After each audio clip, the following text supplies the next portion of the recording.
자, 열대 저기압. 말 그대로 열대 지방에서 형성된 저기압. 자, 태풍 같은 경우에 열대 저기압 같은 경우에는 말 그대로 열대 해상에서 만들어집니다. 그런데 열대 지역에서 만들어지지만 어느 바다에서 만드냐에 따라서 이름을 다 달리 부르는 거지. 우리는 태풍이 올라온다 얘기를 하잖아, 맞지? 미국에 태풍이 옵니까? 안 옵니다. 거기는 허리케인. 그래서 만들어지는 바다 해역에 따라서 이름을 달리 부르고 있는 거야. 여기 사이클론이라 부르죠? 과거에 원래 저쪽 호주 부근에서는 원래 우리가 부르게 원래 윌리윌리라 불렀거든. 지금 다 사이클론 통일했지만. 그래서 명칭만 다를 뿐이지 모두 다 열대 저기압. 자, 열대 저기압. 자, 꼭 열대 바다에서만 만들어진 건 아니고 열대와 아열대 수온이 높은 곳에서 만들어집니다. 바다에서. 참고로 풍속이 17m/s 이상이어야지만이 우리가 열대 저기압을 부르고 있어. 이 지역에서 만들어진 저기압이라 하더라도 이 정도의 속도를 가지지 않으면 열대 저기압을 말하지 않습니다. 자, 열대 및 아열대 해상 26도씨 이상이나 또는 25도씨 이상의 해역을 말한다. 참고로 근데 적도에서는 만들어지지 않습니다. 적도뿐만 아니라 적도 가까운 지역에서는 만들어지지 않습니다. 자, 왜냐하면 자, 그럼 태풍 같은 경우 어때? 회전하는 힘을 가지고 있지? 회전시켜야 돼. 근데 그 회전시키는 힘이 뭐냐면 전향력이야. 전향력 기억납니까? 우리 대기 대순환할 때 북반구에서는 오른쪽으로 남반구에서 왼쪽으로 휘게 만드는 거 있지? 이 바로 회전력이거든. 그래서 참고로 이 전향력은 사인 위도값에 비례합니다. 사인도 나왔어. 자, 적도의 위도 얼마죠? 0도. 사인 제로 얼마지? 0이잖아, 맞지? 그래, 작다고. 그래서 만들어지지 않는다고. 됐나? 적도에서는 현재 자 전향력이 제로다. 그러면 좀 더 주변 지역 역시 위도가 작기 때문에 전향이 작겠지? 만들 수가 없습니다. 자, 첫 번째 에너지원. 자, 에너지원이 뭐냐면 이거는 수증기의 잠열. 생소하지? 자, 또는 수문열. 이런 말을 씁니다. 자, 이런 겁니다. 자, 내가 라면 끓여 먹으려고 물 끓이고 있어. 자, 몇 도씩 끓죠? 100도씩. 100 됐어. 막 끓고 있어. 근데 봐. 내가 계속 열을 가하지? 그런데도 온도가 더 이상 올라갑니까? 안 갑니까? 안 가죠. 그럼 그 열 어디로 가는 거야? 공기 중으로. 뭐냐면 내가 열을 줬는데 이제 더 이상 온도가 변하지 않잖아. 맞지? 근데 분명히 열을 가하고 있잖아. 근데 여기서 뭐가 되냐면 끓으면서 물이 뭐가 되고 있는 겁니까? 수증기로 바뀌고 끓고 있는 거잖아. 맞지? 바로 물에서 수증기로 상태가 변하는 거지. 바로 이 공급된 열이 물에서 수증기가 되는 상태가 변하는 데 쓰이고 있다. 그 말이야. 이걸 상태 변화 열이라고 그래. 근데 봐. 내가 겉으로 보이는 것은 증발되는 거 잘 안 보이잖아. 맞지? 지금 분명히 열을 가하고 있는데 온도가 안 변하지? 열을 가하지 않는가? 라고 생각할 수 있다는 거지. 그래서 숨을 잠자를 쓰는 거야. 보이지 않는다고. 자, 그래서 상태 변화열을 그냥 상태 변화열을 잠열 또는 수문열이라 생각하시면 됩니다. 잠자가 숨을 잠자예요. 우리가 숨어서 기다리는 건 잠복이라 하지. 잠자가 그 말이야. 자, 가봅시다. 왜 이 말을 썼냐면 상태 변화열인데 자, 이제 바다에서 따뜻한 바다에서 열대 및 아열대 해상에서 증발이 일어날 겁니다. 자, 그러면 따뜻한 바다에서 증발 일어나면서 막 가열되면서 자, 가벼워질겠지? 그러면 이러면 상승할 수밖에 없잖아. 맞지? 자, 증발이라는 것은 물에서 뭐가 되는 것? 수증기가 되는 것. 자, 물과 수증기 중에 누가 더 에너지가 많습니까? 물이야? 물에다가 내가 열을 가하면 수증기 되는 거잖아. 그래서 이 과정은 열을 흡수 방출? 흡수해야지. 아니, 우리 입장이 아니라 얘들 입장에서 봐야지. 물이 열을 흡수해야지만이 수증기가 되는 거잖아. 맞지? 자, 그리고 증발한 다음에 하부에서 가열될 거니까 상승하겠죠. 상승만 하면 뭘 만들어? 구름. 구름 만들 겁니다. 근데 구름 입자는 뭐라 그랬지? 물방울 또는 얼음이라 그랬죠? 맞나? 자, 그러면 구름이 만들어질 거야. 바로 응결. 바로 수증기가 이제 다시 눈에 보이는 물방울이 된다. 그 말이지. 그래서 구름이 보이는 거잖아. 자, 이 과정은 열을 흡수하는 겁니까? 방출하는 겁니까? 방출하는 거죠. 얘는 열을 방출하는 거야. 자, 이 말을 왜 하냐면, 이 말을 왜 하냐면, 자, 공기가 상승해서 구름 만들겠지? 자, 구름 만들면서 뭐 한다? 열을 방출한다. 그러면 봐봐. 공기 상승에 자, 구름 만들면서 막 열을 막 방출하는 거야. 그럼 주변 공기를 막 데우겠지? 그럼 주변 공기가 가벼워지면 뭐죠? 공기를 또 데우면 가벼워질 거니까 또 상승하겠지? 그래서 상승기류가 엄청 강한 거야. 그래서 태풍 같은 경우는 높게 구름이 만들어지는 거야. 됐나? 그래서 재가열되면서 공기 상승이 강화되면서 아주 높게 치솟은 구름을 만들 수 있다 그 말입니다. 자, 이제 열대 저기압이 상륙했어. 육지 위로 올라왔어. 아까 에너지가 뭐라 그랬죠? 상태 변화율. 수증기의 잠열이잖아, 맞지? 그 말은 수증기를 공급받아야 에너지를 계속 받을 수 있는 거지. 근데 바다가 아니라 육지로 올라왔대. 그럼 에너지를 받아 못 받아? 못 받겠죠. 수증기 공급이 차단됩니다. 자, 그리고 태풍은 회전하고 있지? 자, 바다 위가 마찰이 큽니까? 육지 위가 마찰이 큽니까? 아니, 회전하는데 마찰력이 어디가 크냐고. 바다 위입니까? 육지 위입니까? 육지겠죠. 왜냐면 육지 막 울퉁불퉁 하잖아. 건물도 많고 산도 있고. 회전하고 있는데 다 계속 이 회전을 계속 방해하고 있지 않겠어? 맞나? 자, 그래서 수증기 공급 차단되면서 에너지 공급도 차단되지만 마찰력이 크기 때문에 에너지 소모도 많겠죠. 그래서 세력이 급격하게 약화지는 거야. 그래서 육지로 올라오게 되면 세력이 급격히 약해지는 이유가 이것 때문이다. 자, 태풍의 에너지 볼게. 자, 태풍의 세기. 자, 봐. 자, 결과적으로 상륙하게 되면 세력이 약화되겠죠.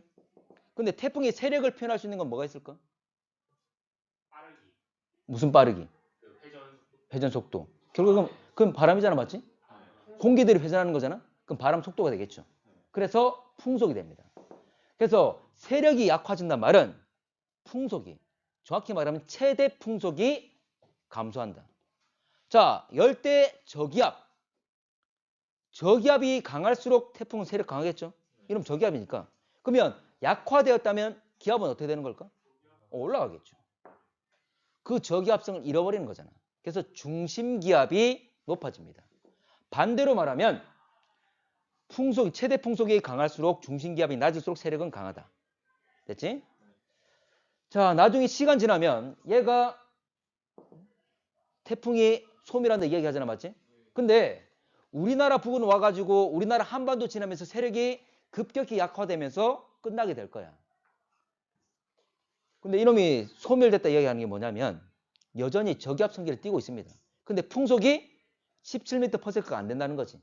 그렇지만 아직도 저기압을 띠고 있어. 근데 우리나라는 무슨 지방? 온대지방. 그래서 온대 저기압으로 바뀐다는 말을 쓰는 거예요. 여전히 저기압이니까. 됐나? 자, 2번 구조. 자, 구조.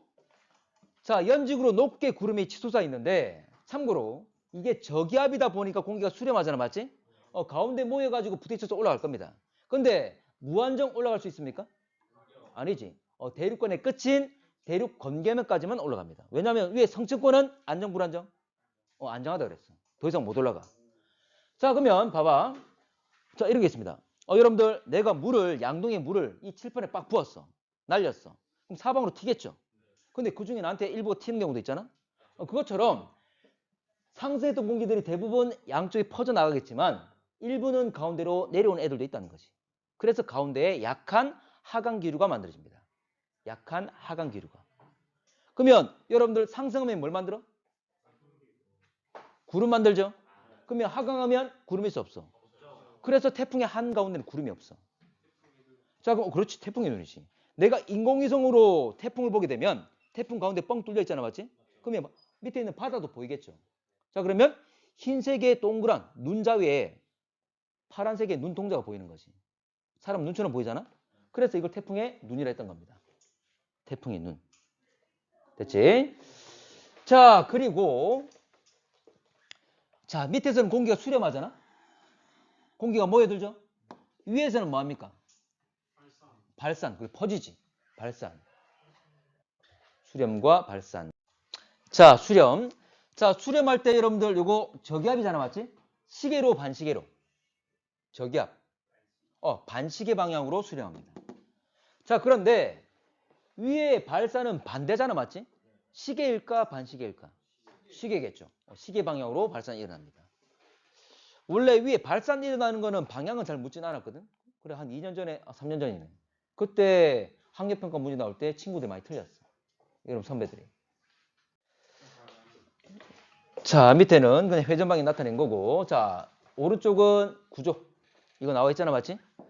자, 저기압이니까 중심부로 갈수록 기압이 낮아지겠죠. 중심부로 갈수록 기압이 낮아진다는 것. 자, 그리고 태풍이 접근할수록 바람 세기가 약해지면 태풍이 오는데? 태풍이 올수록 바람 세지잖아. 맞지? 그래서 중심부로 갈수록 바람 세집니다. 그런데 태풍의 눈에서만 바람이 특히 좀 약합니다.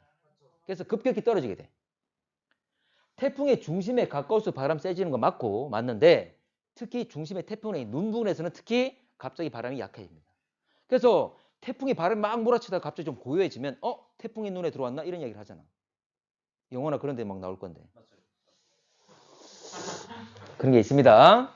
참고로 태풍은 일반적으로 그 지름이 수백 킬로미터야.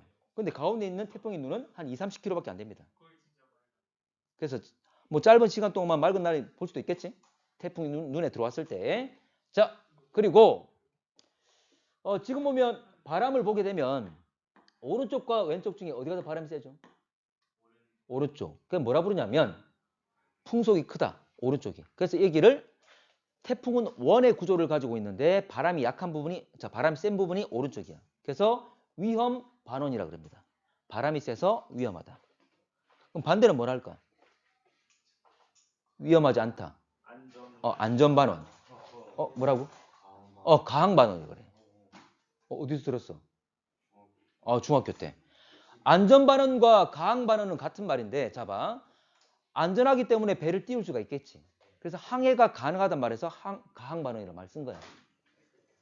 자, 넘어갈게. 자, 이제 마지막 이거 맞게. 자, 진로. 자, 이 마지막입니다. 자, 태풍 보면 일반적으로 이렇게 포물선을 그리잖아, 맞지? 포물선 그리는 이유를 한번 보는 거야. 자, 원인은 진로는 대기 대순환의 바람. 특히 대기 대순환의 지상의 바람입니다. 자, 대기 대순환의 특히 지상의 바람들, 바로 무역풍과 편서풍. 또 뭐가 영향 주냐면 기압 배치. 태풍은 저기압, 고기압? 저기압. 이놈이 막 올라오는데 막 고기압이 있어. 그놈을 뚫고 갈까? 그러지 못합니다. 이놈을 피해서 둘러서 가는 거야. 그래서 자, 기압 배치, 기압 골. 여러분 골이 올라간 거예요, 내려간 거예요? 내려간 거. 그럼 기압이 낮다 그 말이지. 그래서 저기압이란 말은 상승 하강? 상승. 그러면 밑에 바닥이 따뜻하다, 차갑다? 따뜻하다. 에너지가 많다 그 말이야. 그래서 태풍은 저기압을 따라 올라옵니다. 저기압이 있는 곳이 표면이 온도가 높은 곳으로서 에너지를 계속 받을 수 있는 곳이기 때문에. 근데 만약 고기압을 만나면 고기압은 피해서 그 둘레에 따라 이동합니다.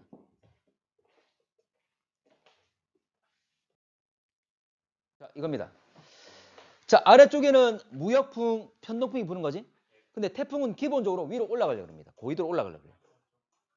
자, 올라갈 때, 자, 무역풍을 만나면 이 무역풍은 왼쪽으로, 서쪽으로 밀기도 하고 남쪽으로 밀기도 하죠. 일단 왼쪽으로 미는 성분 때문에 태풍의 경로가 서쪽으로 밀리게 되는 거지. 됐나? 자, 그리고 태풍 기본적으로 올라온다 그랬지? 자, 이놈은 도와줄까, 방해할까? 방해하죠. 그래서 이 지역은 속도가 느립니다. 북서쪽으로 가는데 이동 속도 자체가 느려. 이놈이 무역풍이 진행을 방해하고 있기 때문에. 자, 그러면 방향이 바뀌는, 여기를 뭐라 하냐면 전향점이라고 해요. 방향이 바뀐다. 전향점.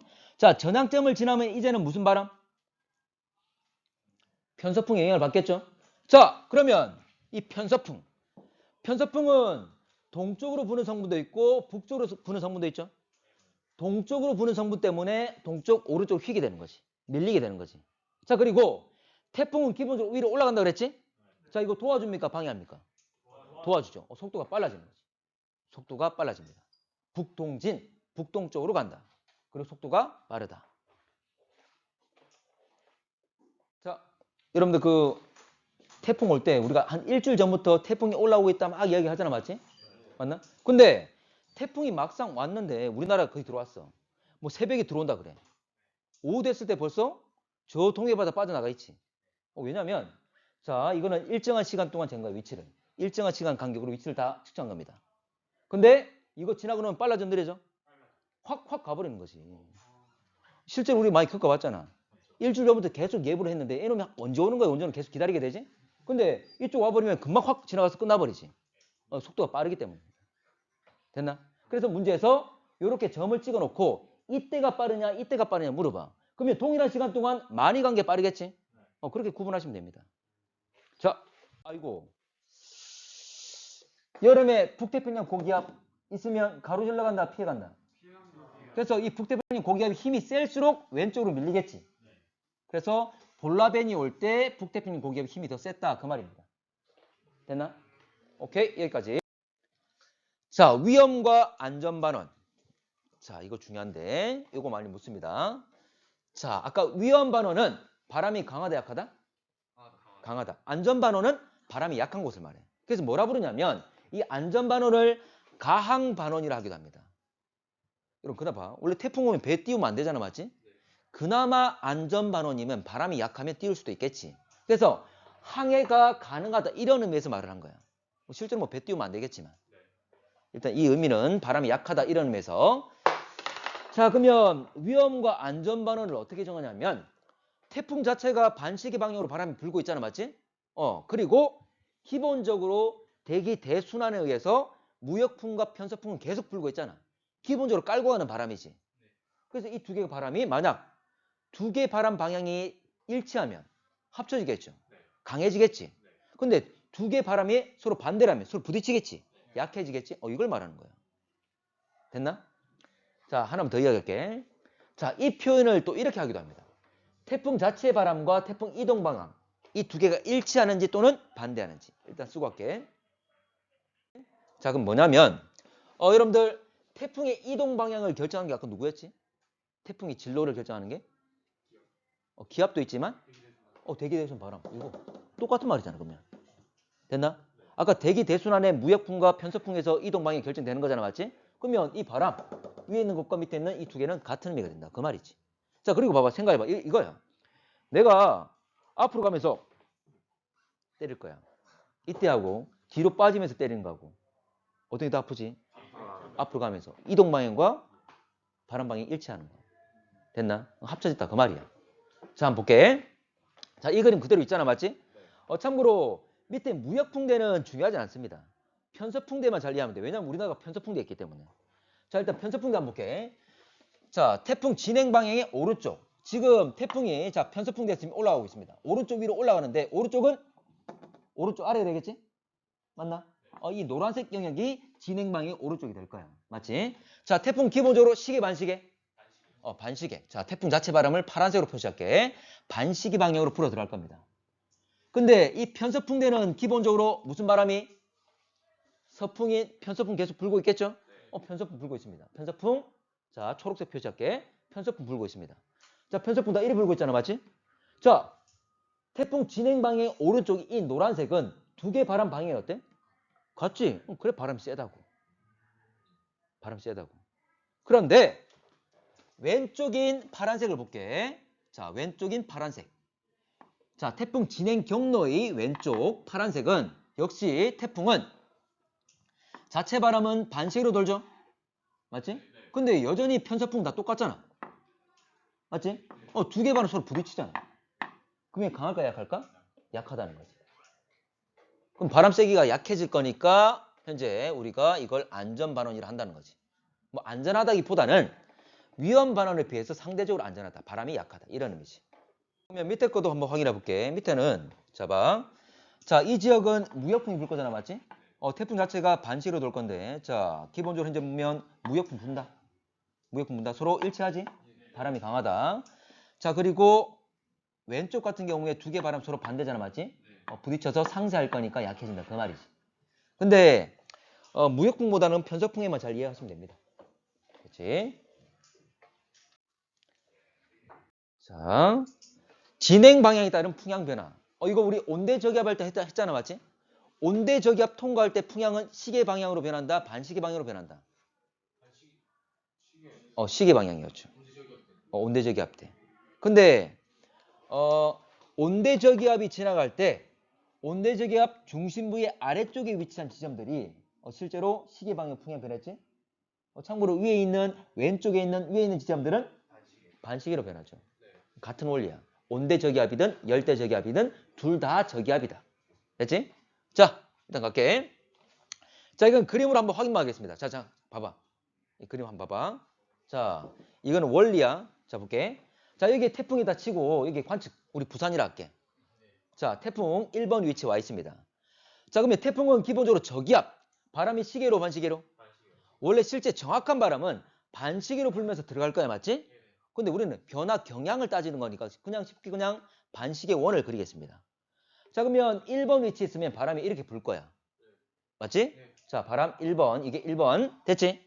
근데 태풍이 이동해서 점점 올라오겠죠? 부산은 고정돼 있고, 자, 올라와서 2번 위치에 와 있다 칠게. 역시 태풍 2번 위치에 있을 때도 역시 반시계 방향 바람 불겠지? 반시계 원을 그리면 이렇게 된다는 거지. 그 말은 2번 위치에 있을 때 우리 부산은 바람이 이렇게 불겠죠. 자, 1번에서 2번으로. 자, 풍향 불어오는 방향, 불어가는 방향? 불어오는 방향. 1번, 2번. 시계 반시계? 시계 방향. 이렇게 묻는다는 거지. 됐나? 맞지? 간단하게 정리 좀 할게. 자, 반시계. 자, 시계 방향으로 풍향이 변했다는 것. 자, 그러면 이제 서울을 한번 해볼게. 서울. 자, 서울은 뭐 그리지 맙시다. 이건 원리니까. 자, 역시 마찬가지. 서울에서 관측을 할 거야. 자, 1번 위치 있을 때 역시 시계 반시계? 반시계. 바람이 이렇게 불 겁니다. 그러면 지금 1번 위치 있을 때 서울에 측정한 바람은 이 1번 방향으로 온다고 생각을 할 거야. 자, 이제 2번 위치. 2번의 위치에 와 있을 때 바람 또 이렇게 불겠죠? 자, 그럼 1번에서 2번, 이건 시계 반시계? 반시계 방향이 되겠지. 그래서 태풍 진행 경로의 오른쪽은 시계 방향 변하고 왼쪽은 반시계 방향으로 풍향이 변한다. 자, 정리해 봅시다. 자, 정리해 볼게. 근데 여러분 가끔 문제에서 이건 우리가 지금 변화 경향을 알기 위해서 이렇게 원을 그린 거잖아, 맞지? 근데 실제 바람은 이렇게 원만 그린 게 아니라 어떻게 돼? 바람 그리면서 들어가죠? 그래서 어떤 문제는 태풍의 위치에 따라서 이 지점이 바람이 어떻게 불고 있는지를 확인해야 되는 문제들이 있어. 그런 문제는 실제로는 반원을 그리면서 들어가줘야지. 됐나? 지금 이건 우리가 쉽게 이해하기 위해서 이제 변화 경향을 알기 위해서 했던 거니까. 됐나요? 그럼 정리해볼게. 자, 정리합시다. 자, 요 내용은 좀 정리가 필요한데 관측 지점에 자, 태풍의 오른쪽이면 풍향이 시계로 변해, 반시계로 변해? 태풍의 오른쪽? 시계 방향. 그리고 왼쪽은 반시계 방향. 결과적으로 저 여러분 알아두셔야 될 게 자, 태풍 오시면 위험. 태풍 오시면 위험. 태풍 오면 위험하잖아, 맞지? 자, 태풍의 오른쪽은 시계 방향으로 반시계 방향으로. 시계 방향으로. 위험 안전? 위험 반환. 왼쪽은 반대잖아, 맞지? 그렇게 기억하시면 됩니다. 이거 하나만 기억하시면 돼. 하나만. 문제 묻는 것은 결과적으로 어떤 원리를 묻는 게 아니라 결과적으로 묻고 있기 때문에 일단 여러분들 이해는 하셔야 되겠지만 하나만 좀 기억을 좀 합시다. 자, 태풍의 마지막. 자, 폭풍 해일. 자, 해일은 큰 파도가 치는 거잖아, 맞지? 자, 뭐냐면 태풍 등의 강한 저기압, 해수면이 높아지는 현상. 이걸 폭풍 해일이라고 한다. 자, 여러분 태풍이 있으면 태풍이 있는 곳에 해수면이 높을까 낮을까? 해수면이? 높나? 자, 이런 거야. 태풍은 저기압, 고기압. 저기압 봐봐. 태풍이 있는 곳은 기압. 위에 해수면 위에 실려 있는 공기가 공기 압력이 낮다 그 말이잖아. 누르는 힘이 950밖에 안 돼. 근데 주변은 누르는 힘이 1000이야. 주변을 더 강하게 누르고 있지? 그러면 태풍 있는 곳은 어떻게 될까? 올라오겠지. 오케이. 그래서 해수면이 높아. 올라옵니다. 자, 그래서 태풍 중심 부근은 해수면이 높이가 높다. 왜냐하면 기압이 낮다, 저기압이니까. 근데 태풍이 움직여 안 움직여? 움직이죠. 그래서 해수면은 태풍이 있다면 이렇게 올라와 있는 형태라는 거지. 자, 추가적으로 이거는 꼭 그림은 그릴 필요 없다. 그림은. 자, 뭐 이거는 그려놓는데. 자, 대륙에 육지가 있어. 육지가 있어. 자, 뭐 이거까지는 그리지 맙시다. 이거까지는. 자, 그러면 태풍이 접근할 거잖아, 맞지? 그러면 태풍이 접근하게 되면 그대로 같이 들린 채로 오겠지. 부딪히면 이렇게 큰 피해를 받게 된다. 그 말이야. 그래서 이렇게 된 거, 접근하게 되면 이걸 우리가 폭풍해일이라는 말을 쓴다는 거지. 그래서 태풍 접근할 때 폭풍해일. 자, 그리고 여러분 바닷물이 올라가고 내려가고 끊임없이 일어나고 있지? 바닷물 높을 때를 뭐랍니까? 만조. 내려갔을 때를 사이간자 간조. 맞지? 그때 아까 이야기했던 매미 같은 경우에 만조였거든. 이게 올라올 때, 이게 우리나라 들어올 때. 그럼 기본적으로 해수면이 높았는데 이놈이 큰 파도까지 일으키니까 엄청나게 많은 피해를 받았던 거지. 예전에 수능 문제도 많이 나왔습니다. 만조 관련해서.